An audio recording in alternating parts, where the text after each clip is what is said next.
is linked to an accused hitman, and Metro Police say the suspect already behind bars tonight. The hired gunman is accused of using wireless trackers to find and kill his targets.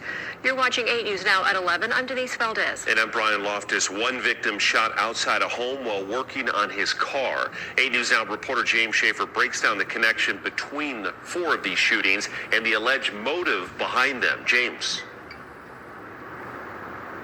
Brian, Denise, Michael Coleman is accused of killing 4 people while working with a local gang, which allegedly was using PPP loans fraudulently. Now, police also tonight discussing for the first time a previous suspect from a shooting that happened 2 years ago. That suspect later exonerated. I have you all here today because I want to provide the community with an update on the murder investigation of Kadada Stewart. Metro's press conference revealing new details surrounding the alleged activity of members of the Rolling 60's Crips gang, accused of taking money from fraudulent PPE loans. The alleged mastermind, Carl Chester, hiring a gunman, Michael Coleman, to target residents who did not give Chester a cut or were simply involved in inter-gang conflicts, resulting in 4 now connected shootings.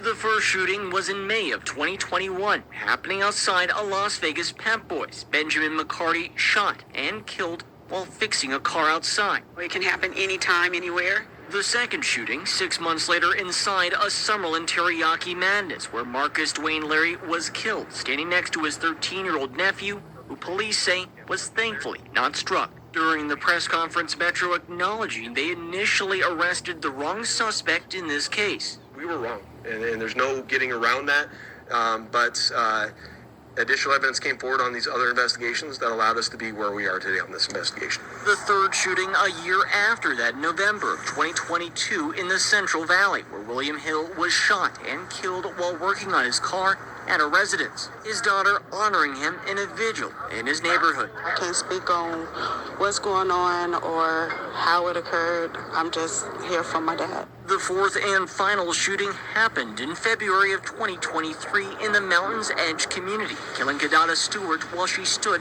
outside her home. Metro Police adding Coleman used trackers to target his victims. You could order a tracker to your house, and you could put it on somebody's car, and then you could receive updates on where those vehicles had, so you would attain a pattern of life. Now, police also note Carl Chester, the alleged mastermind in this criminal enterprise, was shot and killed in March of this year. Reporting live from Metro HQ, James Schaefer, 8 News Now. James, thank you. So here are the charges that Coleman is facing. 1 count first-degree murder, 3 counts open murder with a deadly weapon, 3 counts conspiracy to commit murder, among other charges.